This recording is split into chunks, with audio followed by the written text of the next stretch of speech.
Buenos días, hermanos, a los que recién se conectan, buenos días a los que están aquí. Quiero invitarlos que nos pongamos en pie y vamos a iniciar esta mañana en oración. Invito a los hermanitos que están atrás, que pasemos aquí adelante, vamos a iniciar nuestro segundo estudio. Padre amado, Dios, muchas gracias por tu amor, por tu misericordia, Dios, por traernos aquí una vez más, Padre. Dios, esta mañana ponemos delante de ti nuestras vidas, Señor, nuestros anhelos, nuestros deseos, Dios. Gracias, Dios, por tanto amor, tanta misericordia.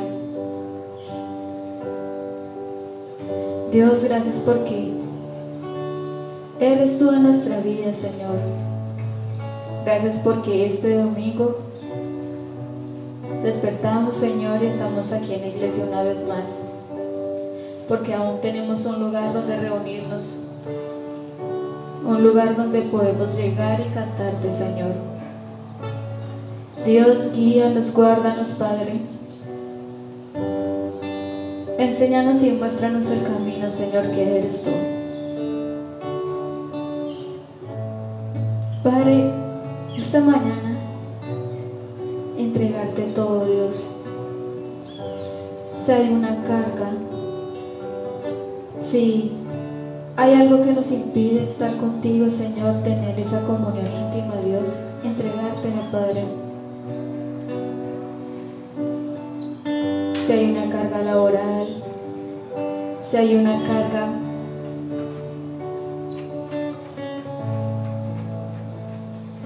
con algún hermano, Dios, o algún deseo o anhelo en nuestro corazón, Dios, que se está volviendo una carga, Señor, entregártela, Padre. Tú tienes todo bajo control, tú todo lo sabes, Señor. Y Dios, gracias porque esta mañana estamos aquí, Padre. Mira cada corazón, Dios, escudriña cada corazón, Padre amado. Que esta mañana, Señor, la palabra y lo que tiene para nosotros, Dios, quede aquí en nuestra vida, Señor, en nuestro corazón, Padre. Dios, gracias porque el mejor regalo que tenemos nosotros como hijos tuyos fue ver a aquel Padre resucitado, Señor. Porque tú eres el único Dios que pasó tribulación, Señor, murió y resucitó, Padre. Y así pudimos tener perdón de pecados, Dios. Gracias por tan maravilloso acontecimiento, Señor. Porque no vemos cuán grande es tu amor por nosotros.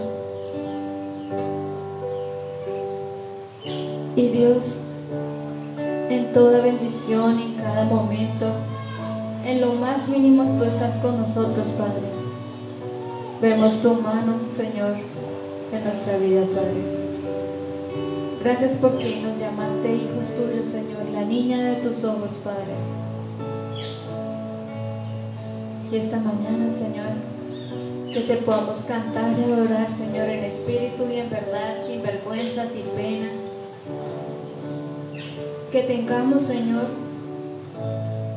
ese momento contigo, Dios, de poder cantarte y alabarte, Padre.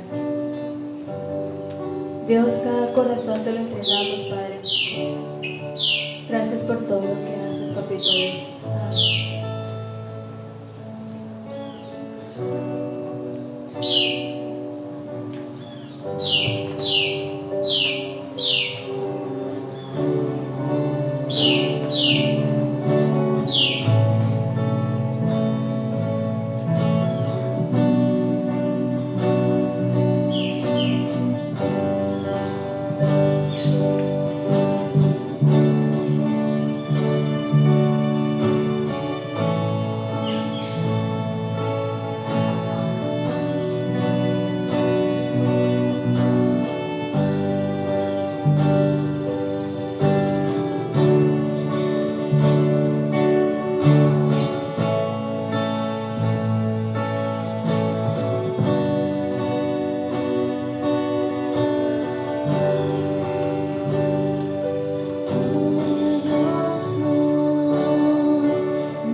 Así es, Padre amado, tú eres poderoso, Dios, tu amor sobrepasa, Dios, todo lo que podemos imaginar, Señor. Gracias porque es por ti que estamos aquí, Señor. Y gracias, Dios, porque al morir en una cruz, Señor, nuestros pecados fueron limpiados, Señor. Y Dios, esta mañana te queremos pedir, Señor, que cambia estos corazones, Señor. Si mi corazón está necio, terco delante de ti, Señor, moldéalo y cámbialo, Dios. Si estoy haciendo algo que no te agrada, Padre, algo que está haciendo que estés triste, Padre amado, te lo entrego a ti, Señor Dios, y muéstrame, Padre amado, para cambiarlo. Cambia nuestro corazón necio, nuestro temperamento, Señor, nuestra necedad, Padre Santo Dios. Ayúdanos a ser esos hijos modelo para ti, Señor, esos hijos en los que tú nos veas y digas, he aquí mi hijo. Gracias, Padre, porque tú estás con nosotros, Dios. Gracias por tanto amor, por tanta misericordia, Padre.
días para todos.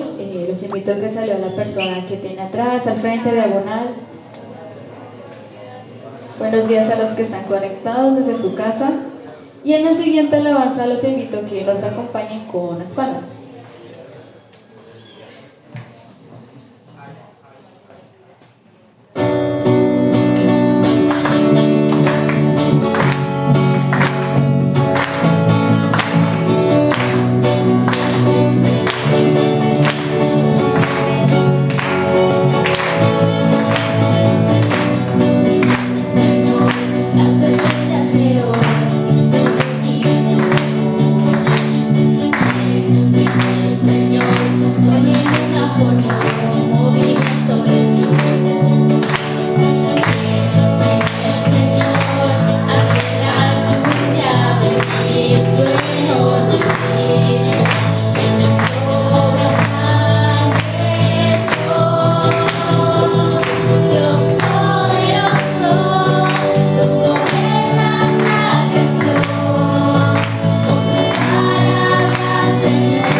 Muy buenos días, mis amados hermanos.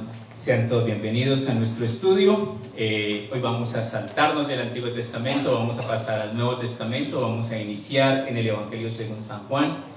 El Evangelio según San Juan es llamado el Evangelio sencillo. Pero no se deje confundir que es llamado el Evangelio sencillo, pero es un Evangelio extraordinariamente profundo y hermoso. El propósito del Evangelio según San Juan es presentar a Jesucristo como el Hijo de Dios, como Dios mismo. Entonces vamos a encontrar muchos eventos organizados de una manera diferente y muy especiales para prestar atención y para formatear nuestra fe. ¿Por qué? Porque muchas veces nuestra fe está mal hecha. No tiene la estructura bíblica que debería tener. ¿Y cómo coge la estructura bíblica? Pues estudiando la Biblia y llevando las cosas conforme están en la palabra de Dios. Vamos entonces a orar para iniciar nuestro estudio. Maravilloso Padre, Dios de poder, de gracia y de misericordia, delante de ti venimos, Padre Celestial, para abrir nuestros corazones, Señor, para recibir tu palabra. Derrama de tu gracia, de tu Espíritu, en medio de cada uno de nosotros y trae, Señor, por medio de tu Espíritu, convicción de pecado, arrepentimiento, Señor. Trae, Padre Celestial, todo ese equipamiento que necesitamos, Señor, para ser renovados, transformados, nuevas criaturas. En tus manos, Señor, colocamos nuestra vida y pedimos, Padre Celestial, que cada día, Señor, menguemos y que tú te incrementes en nosotros. Que podamos ser verdaderos cristianos hacedores de tu palabra, Señor. En tus manos, Señor, colocamos toda necesidad. Ponemos en tus manos, oh Dios amado, las situaciones personales por las cuales atravesamos, Señor. Oramos, Señor, por Karen Viviana, que está gravemente enferma, nuestro buen Padre, orando, Señor, por ella, rogándote por sanidad, Padre bueno. Porque tú eres el Dios de la vida, Señor, y en ti hay vida, Señor. Clamamos a ti, Padre Celestial, porque sabemos, Señor, que eres poderoso y que en tu nombre, Señor, hay poder para sanar, Señor, hay poder para bien, Señor. Oramos y rogamos, Señor, que tú traigas, Señor, tu toque de sanidad y la sanes, oh Dios amado, que tú des vida, Señor, como siempre lo has hecho, Dios omnipotente. Colocamos nuestros sueños, nuestras ilusiones, nuestros deseos, nuestros afanes, nuestras preocupaciones, Señor, en tus manos, oh Dios amado. Sé propicio a cada uno de nosotros. Concédenos, amado Dios, el ser fortalecidos, bendecidos, edificados en ti día a día, Señor. Pedimos tu santa bendición, oh Dios Todopoderoso, en el nombre de Cristo Jesús, nuestro amado Salvador. Amén. Sean todos bienvenidos, mis amados hermanos. Podemos sentarnos.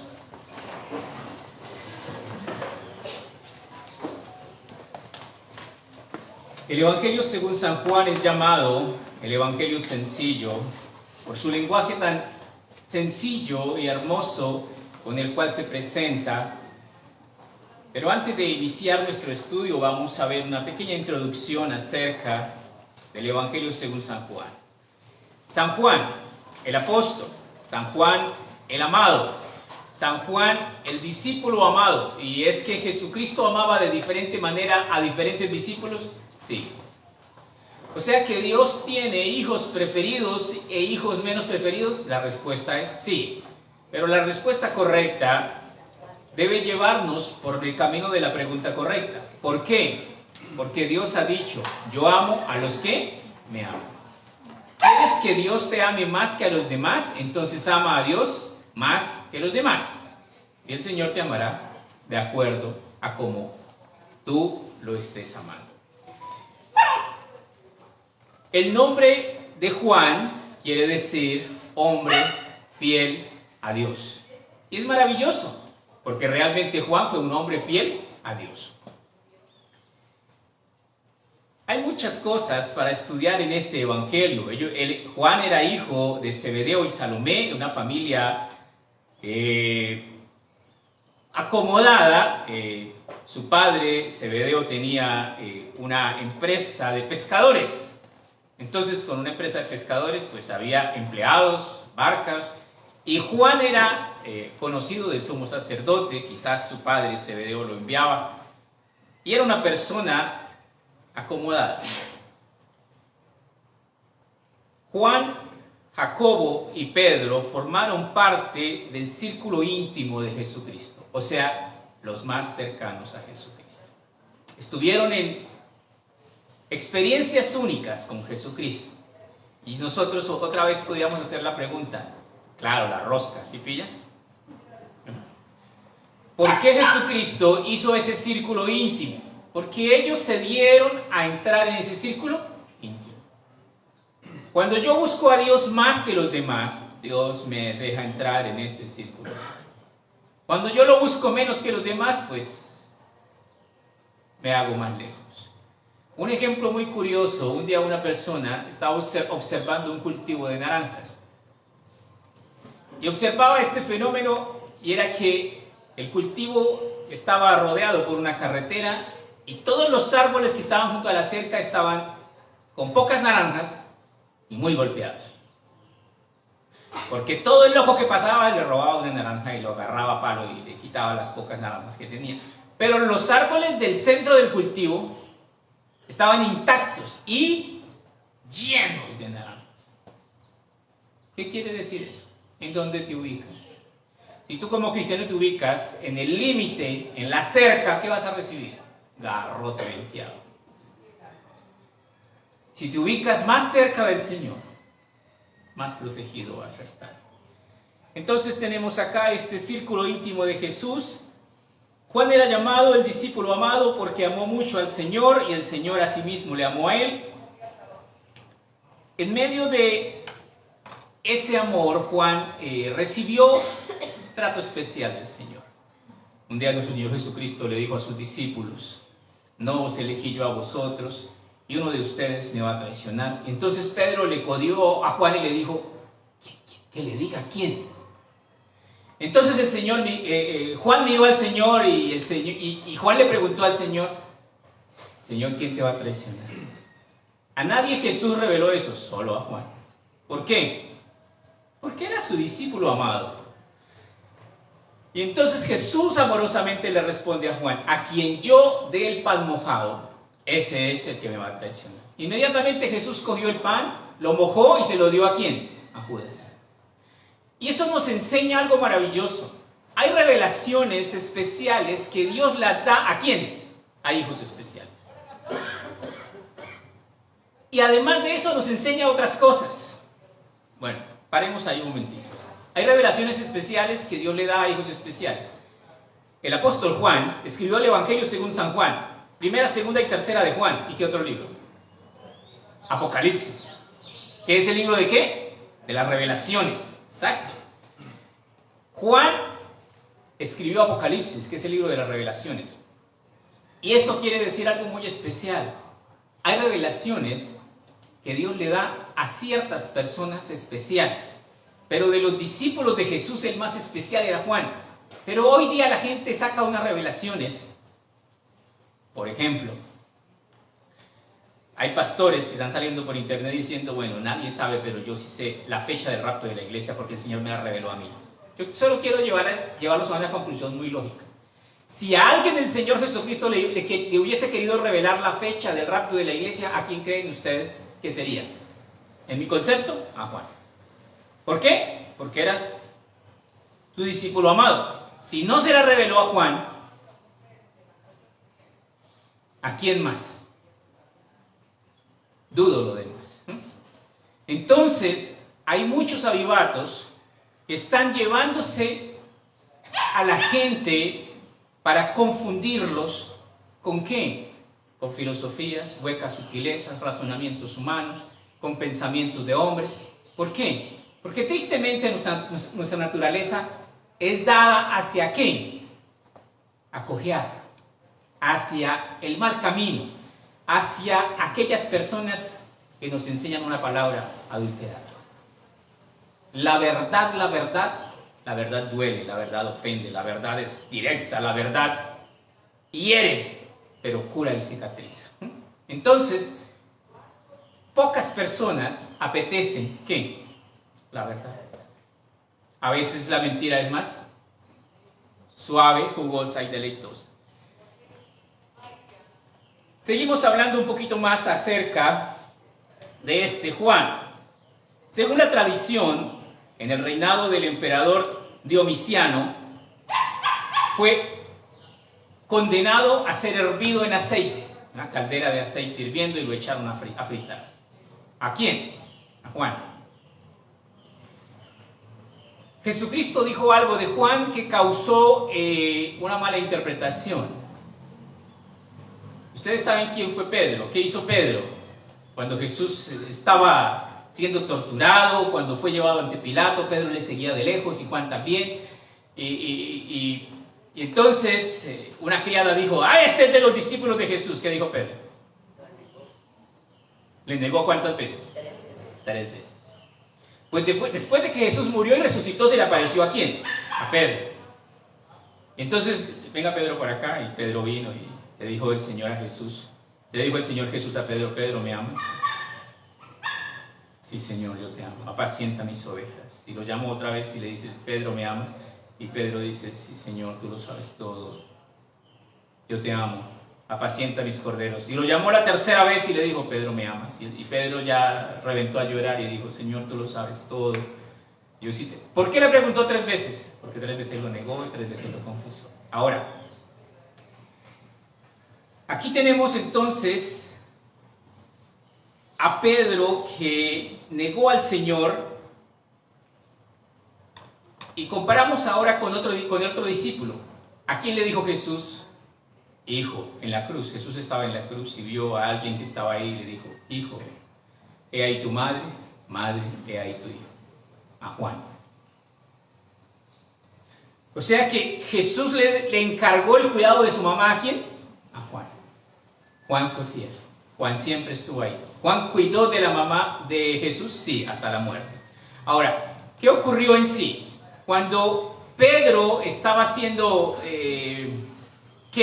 confrontado por el Señor, él volteó a ver a Juan y le dijo al Señor: Señor, y a mí me toca eso, porque el Señor le dijo a Pedro que iba a morir crucificado. Entonces Pedro le dice: Señor, ¿y a este qué le toca? Entonces el Señor le responde y dice: yo quiero que él quede hasta que yo venga. ¿A ti qué? Entonces desde ahí se corrió la voz mal interpretada de que ese discípulo no iba a morir y de que ese discípulo era inmortal. Juan fue el único que murió de muerte natural, murió de viejo. Pero no murió de viejo porque no lo intentaron matar, porque también en la tradición dice que fue obligado a beber una copa de vino llena de veneno. Y oró y se bebió la copa de vino. No le pasó nada. Entonces después lo fritaron, tampoco le pasó nada. Entonces después lo botaron a una isla volcánica en Patmos, a que se muriera de hambre. Tampoco se murió en la isla de Patmos. En la isla de Patmos decidió escribir Apocalipsis. Allá escribió Apocalipsis. Entonces, claro, con todas esas cosas, pues todo el mundo decía que ese discípulo no iba a morir. También es conocido como el anciano. ¿Por qué? Porque murió viejo, murió de muchos años. El Nuevo Testamento se escribe en los primeros 100 años del calendario cristiano. Y Juan, entonces, tenemos que Juan es el escritor del Evangelio según San Juan, pero como en todo hay debate y en todo a veces nos gusta buscar el pero y el pero, hay mucha gente que dice que Juan no es el escritor. Y hay una posibilidad total, pues bastante necia, porque algunos dicen que aparece en escena un anciano. Pero si usted lee las epístolas, primera y segunda y tercera de Juan, él se llama el anciano. O sea que ¿dónde están haciendo la confusión?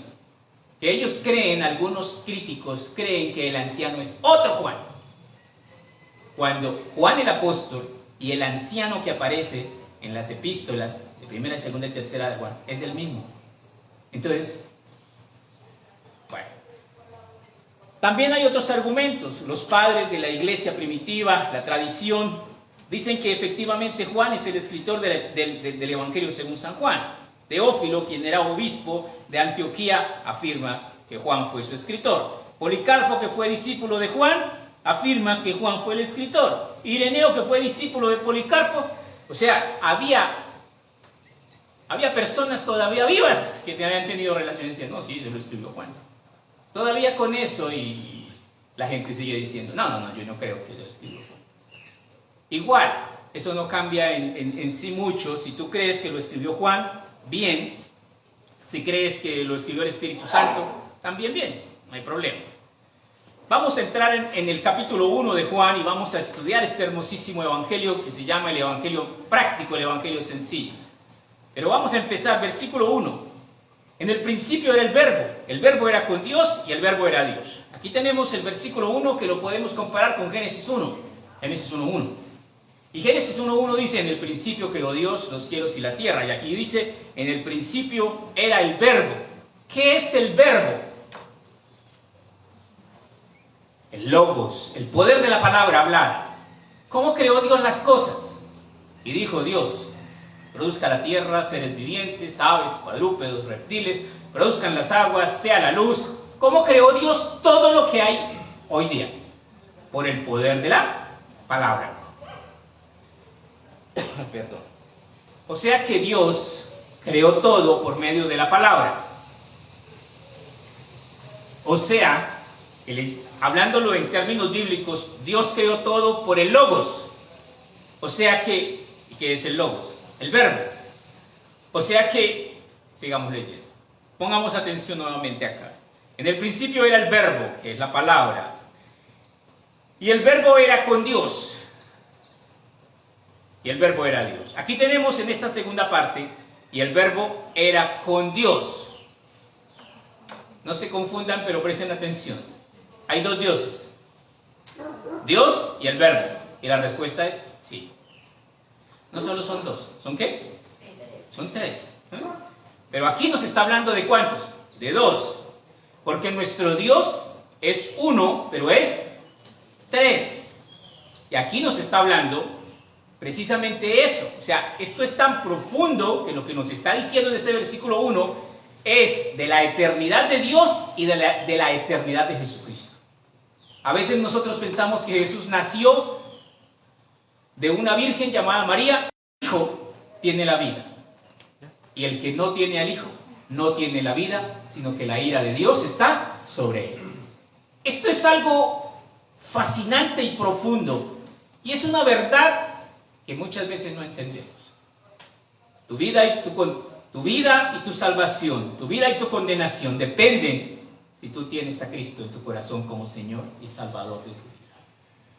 Pero no todo el que dice Señor entra al reino de los cielos. Pero no todo el que dice ser cristiano verdaderamente es un verdadero cristiano. En la vida cristiana, muchos empiezan y pocos terminan. Y hay una coladera muy complicada. No todo el que empieza termina. Muchos son los llamados, los escogidos son pocos. Hay otro misterio que dice así, así pues, que no depende del que quiere, ni del que corre, ni del que se esfuerza, sino de quién, sino de quien Dios tenga misericordia. ¿Qué? Tu salvación. ¿Qué es lo que yo debo pedir todos los días? Los números del baloto. ¿Sí? No, Señor. Misericordia. ¿Qué es lo que yo debo pedir todos los días? Yo digo, todos se van a acordar al final de los números del baloto. No, Señor. Debo pedir misericordia. ¿Por qué? Porque si no fuera por la misericordia de Dios, yo no creería en Dios. Yo no permanecería en el Señor. Yo andaría en el mundo pecando, que eso es lo que más nos gusta. Todos los días debemos implorar, pedir y rogar. ¿Por qué? Misericordia. La luz en las tinieblas resplandece y las tinieblas no prevalecieron contra ella. Aquí tenemos un contraste de lo que es luz y lo que es tinieblas. ¿Qué es luz?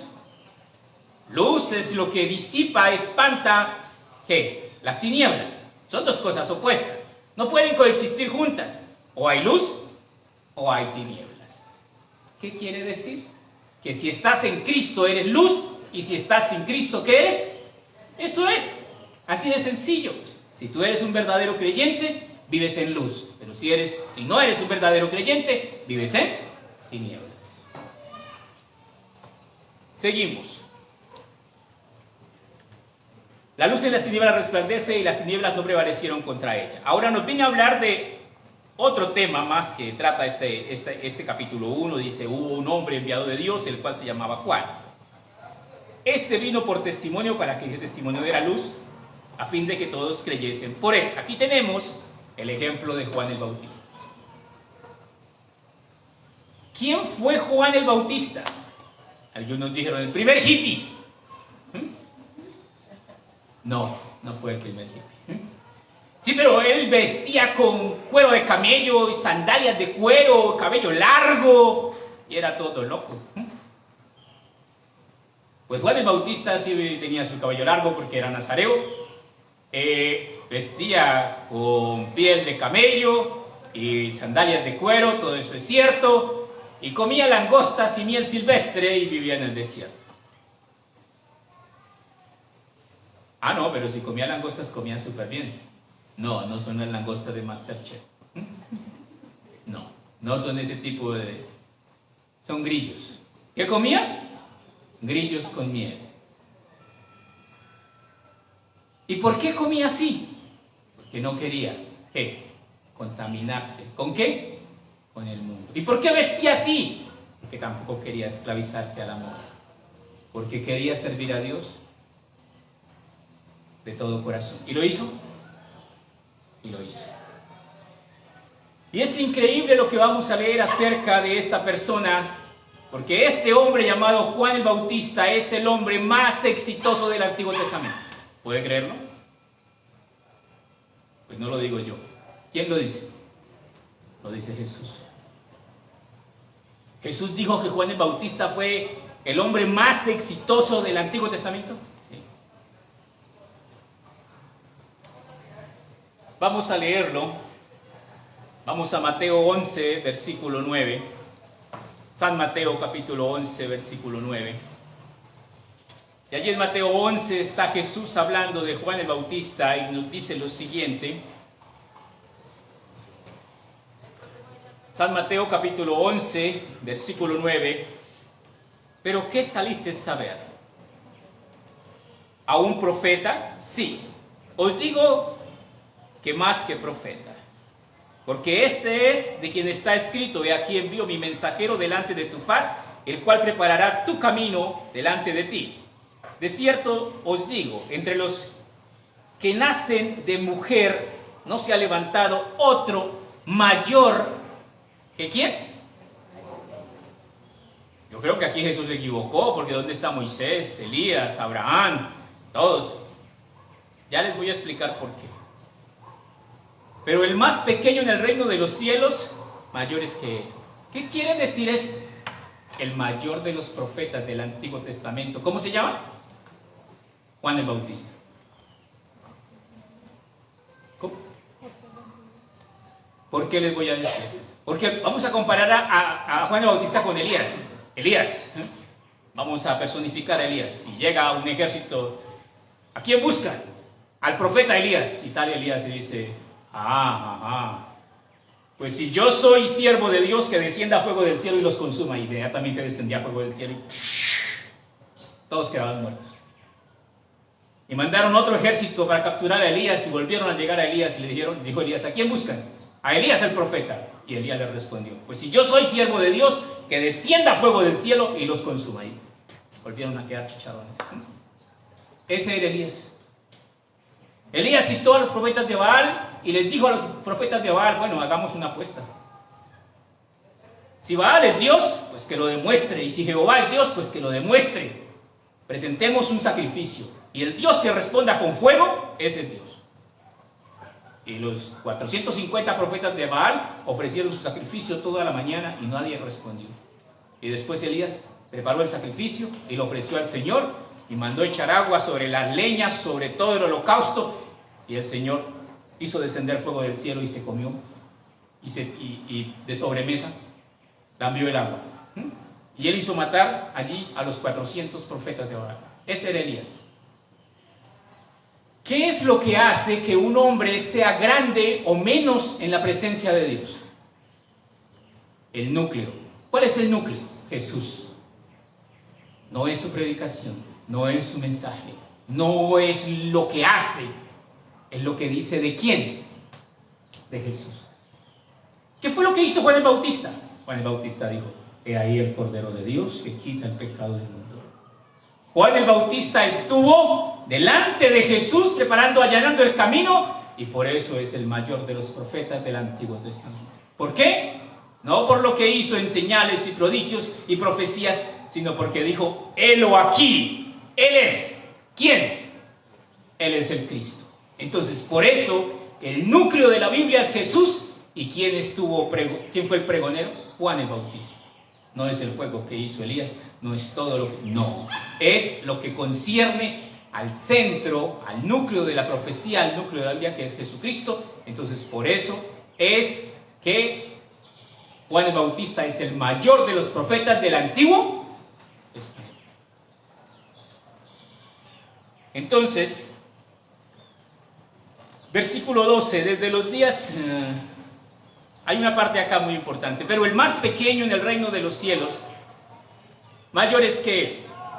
¿Entendemos esto? No hay un profeta más grande que Juan el Bautista, pero el más pequeño en el reino de los cielos es más grande que él. ¿Lo entendimos o no? Ya se lo explico. Juan el Bautista llegó hasta los pies de Jesús. Juan el Bautista llega y ni siquiera se está en el ministerio de Jesús, sino que cuando el ministerio de Jesús va a comenzar, Juan es decapitado. Pero llegó hasta ahí. Y nosotros llegamos cuando Jesús no solo inició su ministerio, terminó su ministerio, murió en la cruz y resucitó, sino mucho tiempo después, cuando ¿qué? Cuando todo está consumado. ¿Qué quiere decir eso? Juan el Bautista subió al cielo y se fue y está en la presencia de Dios, como uno de los grandes profetas del Antiguo Testamento. Pero nosotros llegamos a Cristo y todo lo que hagamos de aquí en adelante, en nuestra fe y en nuestro caminar y en nuestra obediencia a Dios, significa, diría alguien, puntos. ¿Acumula puntos? Puntos para su recompensa. Cuando lleguemos al día de nuestra muerte, ¿cuántos puntos vamos a llevar? Posiblemente, ¿cuántos? Pues más de uno. Pues llevaremos más que ¿quién? Que Juan el Bautista. Por el testimonio que vamos a vivir, porque la gracia de Dios, porque la ley en el Antiguo Testamento dijo: no matarás, no dirás falso testimonio. La ley nos la puso ¿cómo? De para arriba. Nos puso la vara alta. Y la gracia, Jesucristo vino y bajó la vara y la dejó ¿dónde? Donde todos puedan pasar. Cuando Jesucristo bajó la vara, dijo: mi yugo es fácil y mi carga es ligera. Ahora, ¿cómo nos toca a nosotros? ¿Con la ayuda del Espíritu Santo? Fácil. Y eso es lo que está expresando aquí. Dice: pero el más pequeño en el reino de los cielos mayor es que él. Y versículo 12. Desde los días de Juan el Bautista hasta ahora el reino de los cielos sufre violencia y los violentos lo arrebatan. ¿Qué quiere decir esto? El reino de los cielos es para aquellos valientes y esforzados. Y los más valientes lo conquistarán. Y los que no se esfuercen no entrarán. El reino de los cielos es para aquellos que pelean la batalla de la fe. ¿Con qué? Con fe. Y de manera correcta. Volvemos al Evangelio según San Juan. Y volvemos a leer aquí. Este vino por testimonio, versículo 7, para que diese testimonio de la luz, a fin de que todos creyesen por él.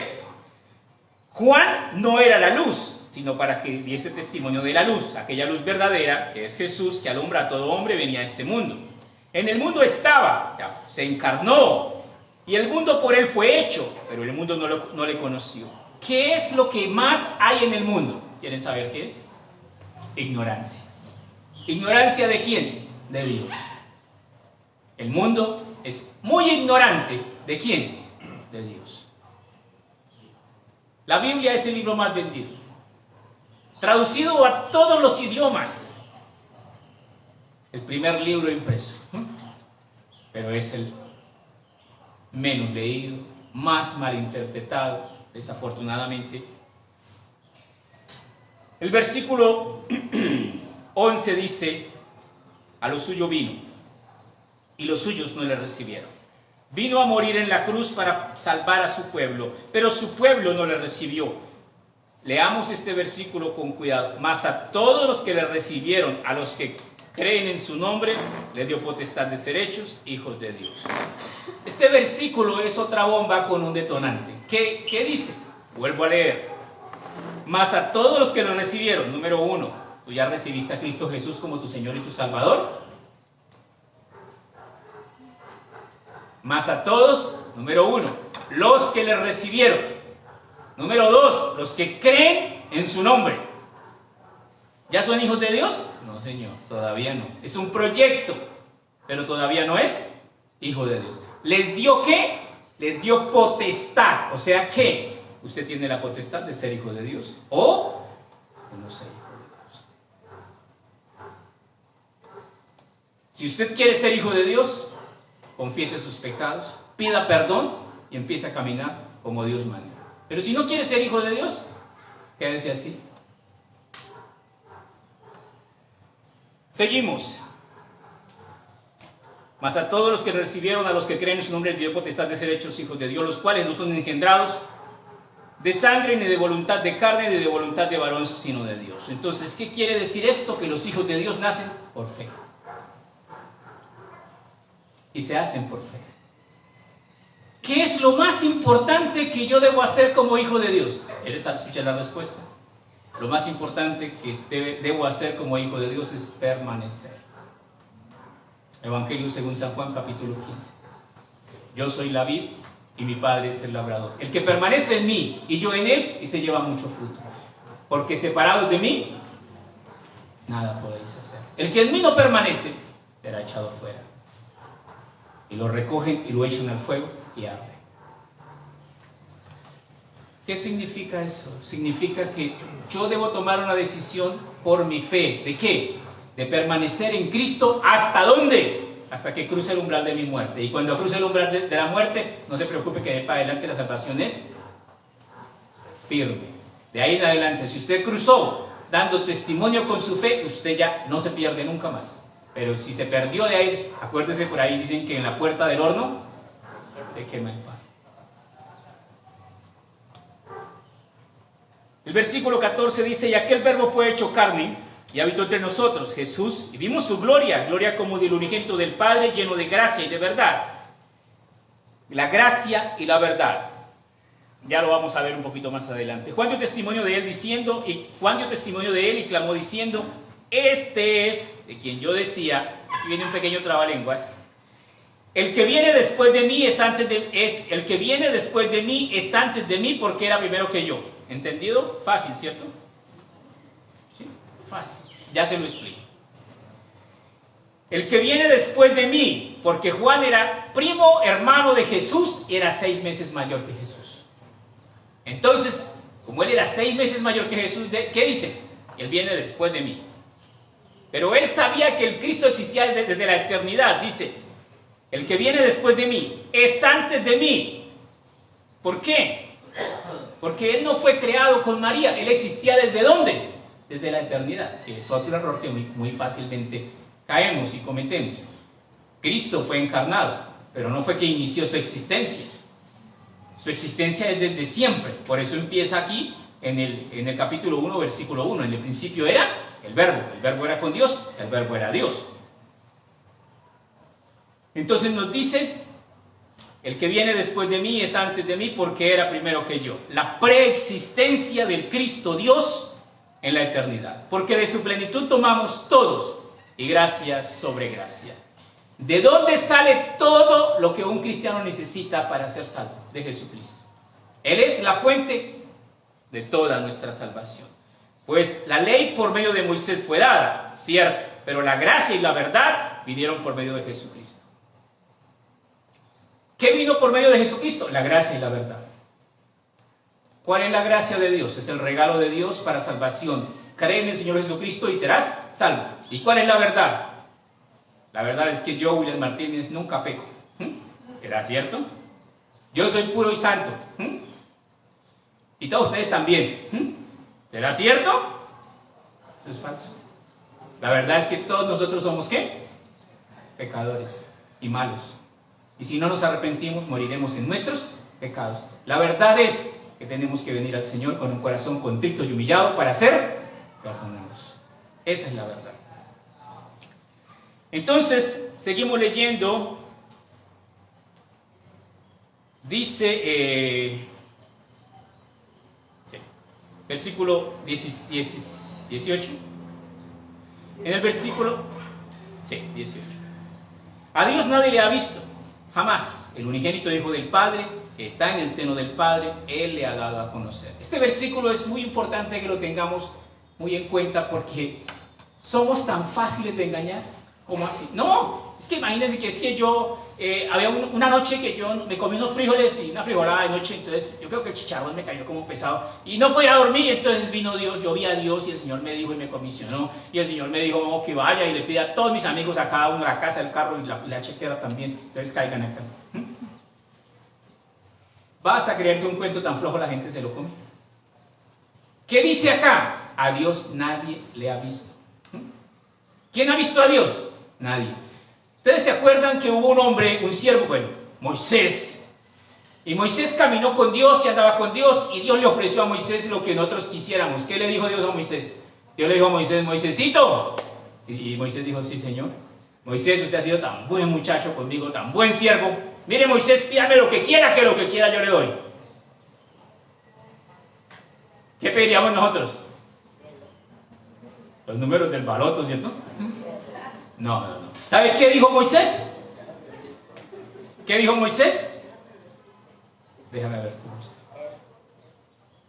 Quiero ver tu rostro. Y el Señor de una vez le contestó a Moisés, Moisés, no puedo. No hay quien me vea cara a cara y viva. No puedes ver mi rostro.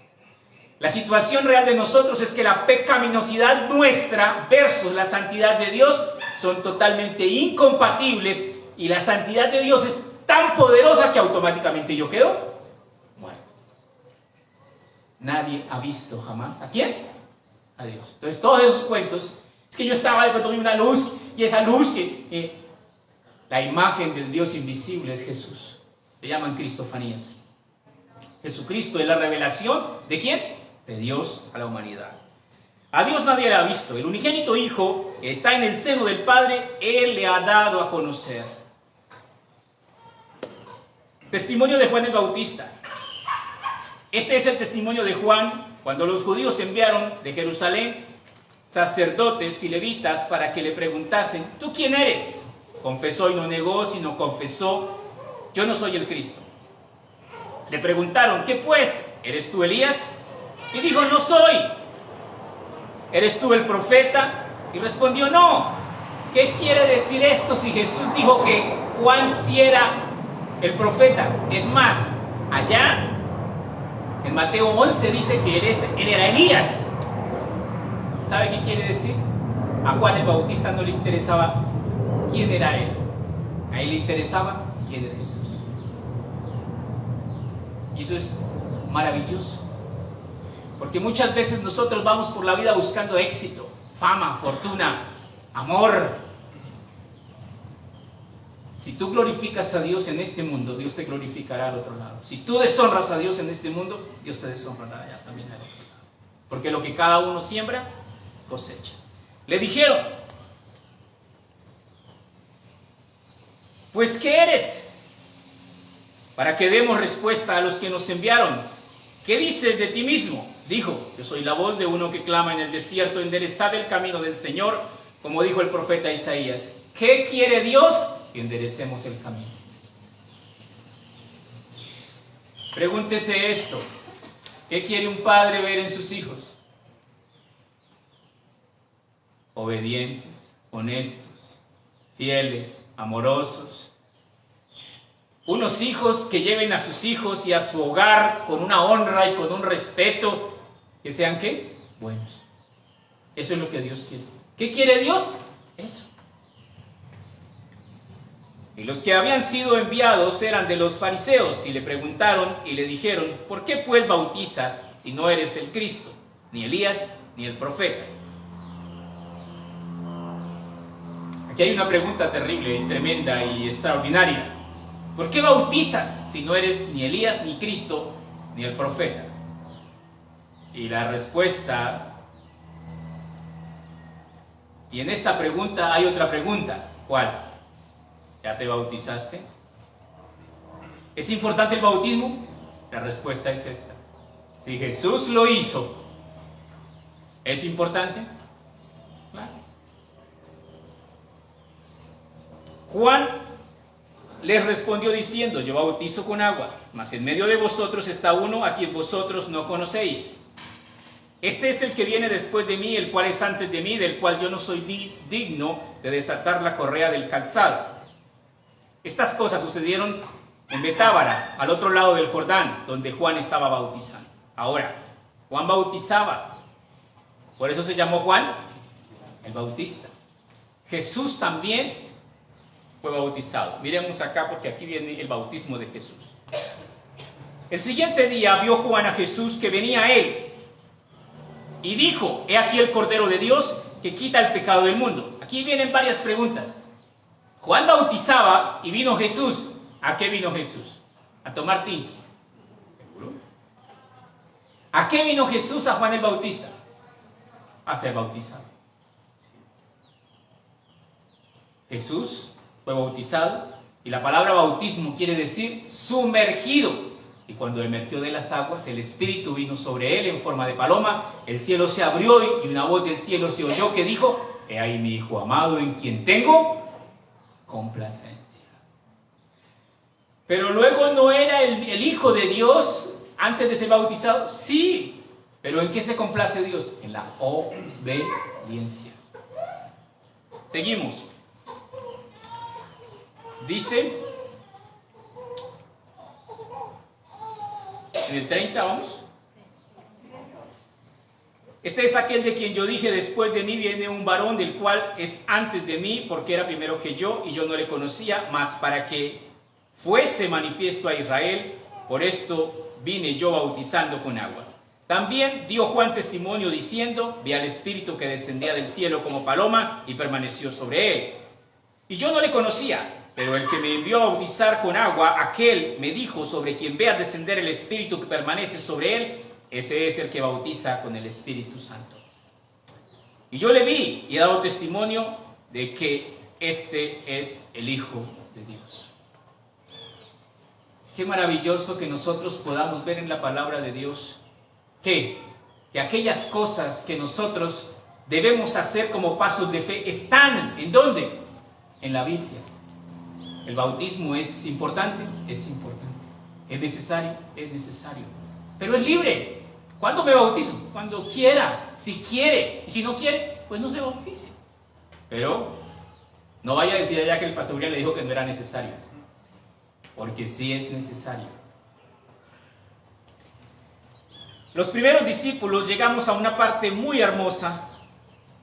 El siguiente día otra vez estaba Juan y dos de los discípulos.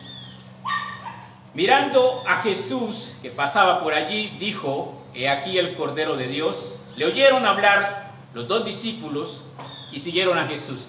Imaginémonos esto. Está Juan y dos discípulos de Juan. Y Juan dice: he aquí el Cordero de Dios.